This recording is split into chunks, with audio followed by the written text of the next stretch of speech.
आप सभी का प्रकाश की राह चैनल में स्वागत है। साथियों, बाबा साहब डॉक्टर भीमराव अंबेडकर लंदन में गोलमेज सम्मेलन में भाग लेने के बाद जब वापस भारत आते हैं तो बाबा साहब की अध्यक्षता में पुणे जिले के जुन्नर तहसील के नारायण गांव में दिनांक 23 और 24 मई 1931 को एक सभा आयोजित की जाती है, जिसमें करीब 5-6 हजार लोगों ने भाग लिया और उसमें क्षेत्र के माने जाने लोगों ने हिस्सा लिया, भागीदारी की। स्वागताध्यक्ष श्री देवजी दगड़ू जी डोलस ने बताया कि बहिष्कृत समाज का संगठन मजबूत होने के लिए पहले जाति भेद नष्ट करने की कोशिश तथा अपनी आर्थिक स्थिति मजबूत करने की कोशिश, इन दो मुद्दों पर ही अपना वक्तव्य केंद्रित कर अपना भाषण पूरा किया। इस सभा के अध्यक्ष डॉक्टर बाबा साहब अंबेडकर को बनाया गया था। डॉक्टर बाबा साहब अंबेडकर ने अपने भाषण में कहा कि आपने आज की परिषद का अध्यक्ष स्थान मुझे दिया, लेकिन उसको स्वीकार करते हुए मुझे थोड़ा संकोच हो रहा है। ये संकोच क्यों हो रहा है, ये भी बाबा साहब स्पष्ट करते हैं। आज की इस सभा में अपने परम पूज्य नेता रा कोड़ा जी, राम जी मास्टर उपस्थित है। उनके साथ काम करने वाले अन्य लोग भी यहाँ उपस्थित हैं। ऐसे नेता भी हैं जिन्होंने मुझसे पहले कई सालों से अस्पृश्य वर्ग में लगातार आंदोलन जारी रखे। ऐसे लोग भी इस जिले में हैं जो भले आज इस सभा में यहाँ उपस्थित नहीं हैं।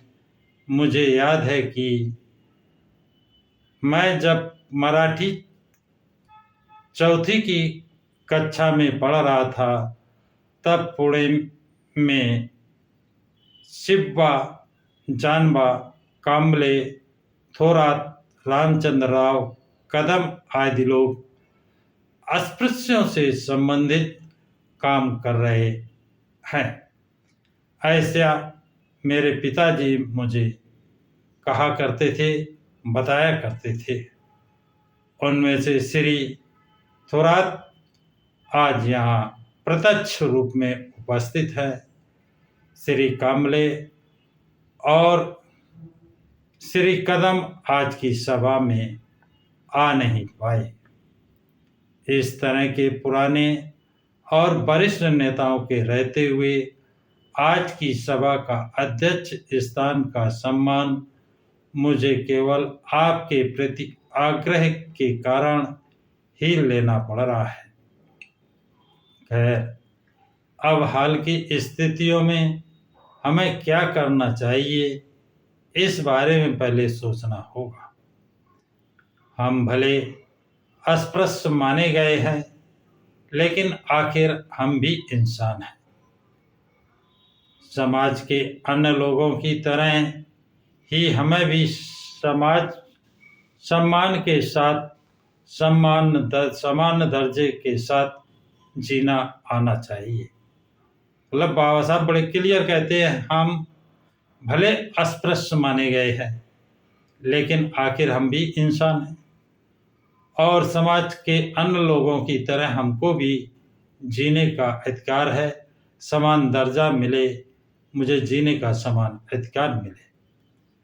हम मान सम्मान के योग्य हैं, फिर भी समाज ने हमारे अज्ञान का फायदा उठाकर हमें बहिष्कृत करार दिया है। इस देश को काबीज करने के लिए जिन वीरों की सहायता लेनी पड़ी हुई, सभी लड़ाकू वीर हमारे समाज के हैं।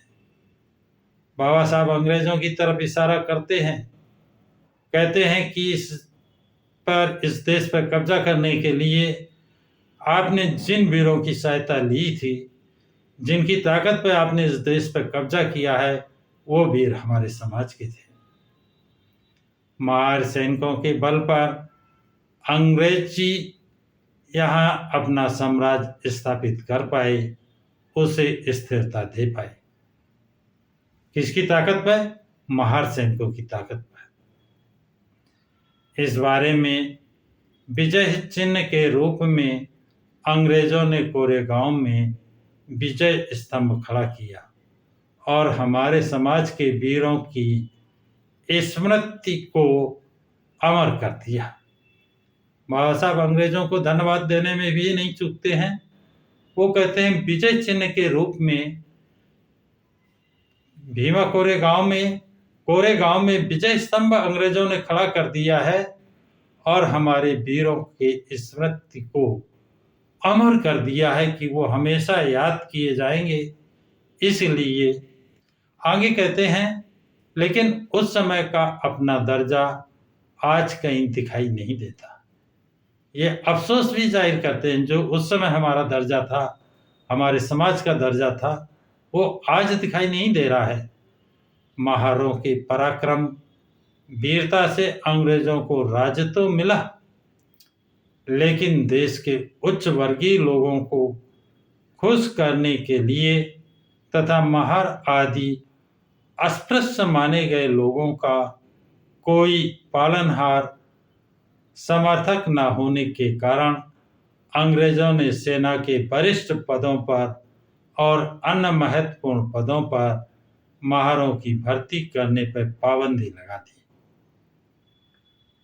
क्या कहा बाबा साहब ने कि जिन महार सैनिकों की ताकत पर बल पर उन्होंने भारत में कब्जा किया, स्थिर शासन किया, उन्होंने उन्हीं की सेना में भर्ती पर, सेना के पदाधिकारियों की भर्ती पर रोक लगा दी। किस लिए? कि उच्च वर्ग के लोगों को खुश करने के लिए। आज हालात ऐसे हैं कि लश्कर के महार अधिकारियों के मातहत काम करना कम दर्जे का मानने वाला मुसलमान अधिकारियों के मातहत काम करने में किसी तरह की दिक्कत महसूस नहीं करते हैं। यही बात पुलिस विभाग के बारे में भी है, लेकिन पिछले 5-6 वर्षों से चल रहे स्वावलंबी आंदोलन के कारण हालात में थोड़ा बहुत बदलाव आने लगा है। बाबा साहब संतोष भी जाहिर करते हैं कि 5-6 साल से जो लगातार आंदोलन चल रहा है, उससे हालात में परिवर्तन आने लगा है। आगे कहते हैं, पुलिस विभाग में अपने समाज बंधुओं को कई सुविधाएं मिलने की बात परसों के सरकारी परिपत्र से सबको पता चल जाएगा। मतलब कुछ सहूलियतें पुलिस विभाग में दी गई हैं, जो परसों परिपत्र जारी होगा उसमें आप पढ़ लेंगे। बाबा साहब ये संबोधित कर रहे हैं, इंगित कर रहे हैं। आप सब लोग बस इतना ध्यान में रखें कि हमें अन्य समाजों से कोई बड़ा स्थान प्राप्त नहीं करना। मतलब आप समझ आए, आप सब लोग इतना ध्यान में रखें कि हमें अन्य समाजों से कोई बड़ा स्थान प्राप्त नहीं करना है। हमें तो बस इंसानियत पानी है। यानी अन्य समाज के लोग अगर बड़ा स्थान दे, उससे भटकाना चाहें तो नहीं, हमको क्या पानी है? हमको इंसानियत, मानव एक समान। अपनी आर्थिक स्थिति के बारे में सोचते हुए भारत के अन्य अस्पृश्य कहलाने वाले लोगों में से हम अधिक दरिद्र हैं। हमें यह दरिद्रता क्यों प्राप्त हुई है, इस बारे में सोचेंगे तो पता चलेगा कि अस्पृश्यता की यह ऋण ही इसका एकमात्र कारण है। इसलिए जिन उपायों से इंसानियत का अधिकार प्राप्त किया जा सकता है, उन सभी उपायों को हम संगठन के बल पर और निर्भयता से अपनाएं, प्राप्त करें। नासिक, पुणे आदि जगहों पर सत्याग्रह के शस्त्रों को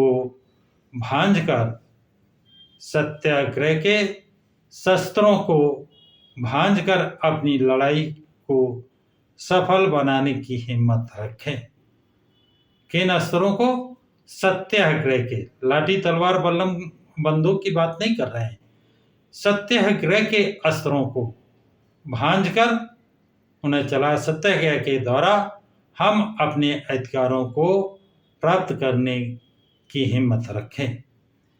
सम्मान के साथ भी और लगातार संघर्ष करने से अपना आंदोलन सफल होने में अधिक समय नहीं लगेगा। बाबा साहब को ये विश्वास है कि हम अगर ये संघर्ष अपना जारी रखेंगे तो इस आंदोलन को सफल होने में ज़्यादा समय नहीं लगेगा। डॉक्टर बाबा साहब के स्फूर्तिदायक भाषण के बाद परिषद में स्थानीय शैक्षणिक, आर्थिक और राजनीतिक प्रस्ताव पारित किए गए।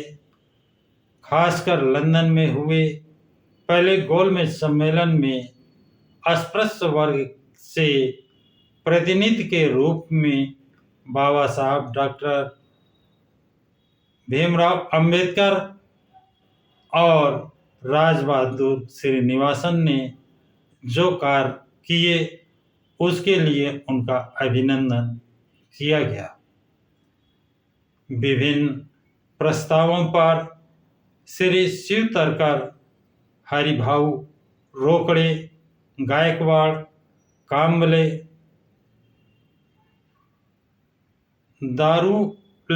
दारुले, ओझरकर, फूल पगार आदि वक्ताओं के भाषण के उपरांत सभा का समापन किया गया। तो साथियों, ये जानकारी आप लोगों को कैसी लगी कमेंट्स बॉक्स में ज़रूर लिखें और इस वीडियो को लाइक, शेयर, सब्सक्राइब जरूर करें। सभी साथियों को जय भीम, नमो।